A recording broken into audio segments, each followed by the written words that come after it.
ఈరోజు కాంగ్రెస్ పార్టీ బీసీల ఓట్ల నుంచి గాలి వేసి అనేక హామీలు ఇచ్చి ఒక్క హామీ కూడా ఈరోజు 42% రిజర్వేషన్ అని చెప్పి బీసీల సంఖ్యను తక్కువ చేస్తూ ఇచ్చింది, అవమానపరిచింది.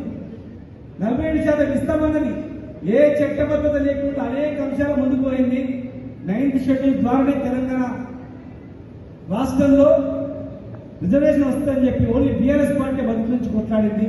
అన్న ప్రకారం ఎన్ని డ్రామాలు ఆడినా చివరికి వచ్చిన వాళ్ళు పార్లమెంట్ ద్వారానే వస్తుందని చెప్పి అక్కడ పోయి డ్రామా ఆడిండు. ఎవరు అటెండ్ కాలేదు, ముఖ్యులు అటెండ్ కాలేదు, ఆ పార్టీ ముఖ్య నాయకత్వం అటెండ్ కాలేదు.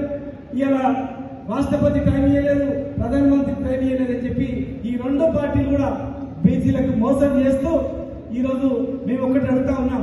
నిజంగా మీకు చిత్తశుద్ధి ఉంటే ఈ అంశాన్ని పక్కన పెడదాం. మరి మిగతా అంశాలన్నీ ఒక్క జీవోలో ఒక అర్ధ గంటలో జీవోలు చేసేటువంటి అనేకంగా ఉన్నాయి కదా, అవే ముందు చేస్తారని అడుగుతా ఉన్నాం. కేవలం 1000 మందికో 2000 మందికో ఉపయోగపడే రిజర్వేషన్ల పైన మీరు ఎంతో చూస్తున్నారు. మరి లక్షలాది మందికి ఉపయోగపడే విద్యా ఉద్యోగాలలో రిజర్వేషన్ మీరు ఎందుకు ముందుకు పోవట్లేదని ఆర్డినెన్స్ ప్రపోజల్ పోయింది, ఆర్డినెన్స్ రాలేదు, ఆర్డినెన్స్ ప్రపోజల్ పోయింది. ఆ ప్రపోజల్లో ఓన్లీ ఇది రిజర్వేషన్ మాత్రమే ఉంది, పొలిటికల్ రిజర్వేషన్. ఎడ్యుకేషన్ ఎంప్లాయ్మెంట్ ఎందుకు లేదు? మహాత్మా జ్యోతిబా ఫూలే పేరు మీద సప్లాన్ అనేది ఎందుకు లేదు? ఇలా బ్రహ్మాండంగా నడిచే ఒక స్కీమ్, గొర్రెల స్కీమ్, కలెక్టర్ ద్వారా నడిచే స్కీమ్ ని వాళ్ళు 3 లక్షలు వేయకుండా ఒక స్టాంప్ పేరు మీద దాన్ని పొందబెట్టాలని చూస్తూ ఉన్నారు. ఒక అవినీతి వచ్చేసి చేపల స్కీమ్ కావచ్చు, 10 లక్షల రూపాయలు ఇన్వెస్ట్ చేస్తాను గీత కార్మికులకు చనిపోతే ఒక్కటి కూడా ఇవ్వలేదు. ఏ ఒక్క బడుగు బలహీన వర్గాలకు ఇవ్వలేదు.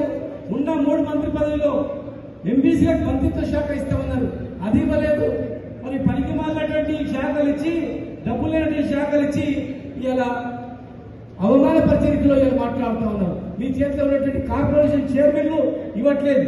ఇవాళ కేవలం లోకల్ బాడీ ఎలక్షన్స్ వస్తున్నాయి కనుక హడావుడి చేసి బీసీలకు మేము ఎంతో చేసినామని చెప్పి, బీసీల గురించి ఇంత కష్టపడమని చెప్పి ఉల్టా 10 సంవత్సరాలు కాపాడిన కేసీఆర్ గారిని బంధం చేసి బీసీలకు ఏం చేయలేదని చెప్పి ఎలక్షన్లో ఓడబడింది. ఎంత ఘోరంగా బీసీ ఆత్మగౌరవం చంపుకొని ఆ పార్టీలో ఉన్నటువంటి బీసీ నాయకులు కూడా ఒక్కసారి ఆలోచన చేసుకోవాల్సిన అవసరం ఉంది. ఈ బానిస బతుకుల కన్నా, ఈ బానిస బతుకులు బతికే కన్నా మరి ఈరోజు బీసీ వాదాన్ని ముందేసుకొని మీరు బాగుపడాలి, తెలంగాణను బాగుపడాలి. ఈ విధంగా ఉంటే ఈ తెలంగాణలో మరొక ఉద్యమం పుట్టుకొస్తుంది, మరొక ఉద్యమం పుట్టుకు రావద్దు, మళ్ళీ ఎవరు చావద్దు, అందరు బతకాలనే కేసీఆర్ గారి నాయకత్వంలో 10 సంవత్సరాలు అనేక మార్పులు మండలాలకు బీసీ గురుకులాల నుంచి మొదలుకుంటే అనేక స్కీములు ఇచ్చింది కూడా. అందుకే రాజకీయం కూడా ఎన్నో చేసిండ్రు, చట్టసభల్లో కూడా రిజర్వేషన్ ఇవ్వాలని చెప్పి తీర్మానం కూడా చేసినాం, అనేక ప్రయత్నాలు చేసినాం. ఇంకొక మోసపూరిత మాట మాట్లాడుతూ ఉన్నారు. బీసీ రిజర్వేషన్ తగ్గించిందే టీఆర్ఎస్ పార్టీ అని ఒక్కసారి గుర్తుపెట్టుకోవాలి. మేము పెంచినాం, హైకోర్టు కొట్టేసింది, సుప్రీంకోర్టు పోయిన తర్వాత 50% లోపల ఇవ్వాలని సుప్రీంకోర్టు గైడ్లైన్స్ ఇచ్చినందుకు మాత్రమే తగ్గించడం జరిగింది. మళ్ళీ అదే తగ్గించిన సుప్రీంకోర్టు గైడ్లైన్స్ ప్రకారం మేము పెంచి అదే చివరు ఇష్యూ చేసి ఆర్డినెన్స్ పంపి ఈ ప్రభుత్వం అనేది డ్రామాలు ఆడుతుంది కనుక కరీంనగర్తో మొదలవుతుంది. ఇది 4 ప్రాంతాల్లో మొదలు రేపే మేము ప్రకటిస్తాం.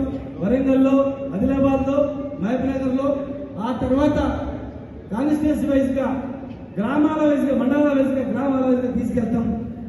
బీసీలకు బీఆర్ఎస్ పార్టీ శ్రీరామ రక్ష. బీసీలను ఆర్థికంగా, సామాజికంగా అన్ని రంగాల్లో ముందుకు తీసుకుపోయేది, రైతులను ముందుకు తీసుకుపోయేది బీఆర్ఎస్ పార్టీ అనేది ఖచ్చితంగా మేమందరం కూడా ముందుకెళ్తామని చెప్పి మరి సభలు సక్సెస్ఫుల్ చేయాలని మేము బీఆర్ఎస్ పార్టీ మాత్రమే కాదు, సర్పంచుల సంఘం, ఓబీసీ సర్పంచుల సంఘం మాకు పూర్తి మద్దతు ఉంది, ఎంపీటీసీల సంఘం ఉంది, తెలంగాణ ఓబీసీ ప్రజాప్రతినిధుల ఫోరం సంఘం మొత్తం పూర్తి మద్దతు ఉంది. యావత్ తెలంగాణ ఓబీసీలందరూ మద్దతు ఉన్నారు. కాంగ్రెస్ పార్టీ ఉన్నటువంటి వాళ్ళు కూడా మాకు ఫోన్ చేసి మీరు కొట్లాడండి, మీరు పూర్తిగా కొట్లాడండి, మీ వెంటే ఉంటాం, రేపు భవిష్యత్తులో మళ్ళీ వచ్చేది మీ పార్టీ, మేము కూడా మీకే ఓటేస్తామని కూడా చెప్తా ఉన్నారు. దయచేసి మీకు చిత్తశుద్ధి ఉంటే ఆ 42% కాకుండా మిగతా ఆర్థికంగా పరం లేనటువంటి అంశాలన్నీ కూడా మీరు జియో ఇష్యూ చేయాలి. రేపు కరీంనగర్ మీటింగ్ లోపల జియో ఇష్యూ చేసి, అన్ని జియోలు ఇష్యూ చేసి చిత్తశుద్ధి నిరూపించుకోవాలని చెప్పి దీని ద్వారా మేము డిమాండ్ చేస్తా ఉన్నాం.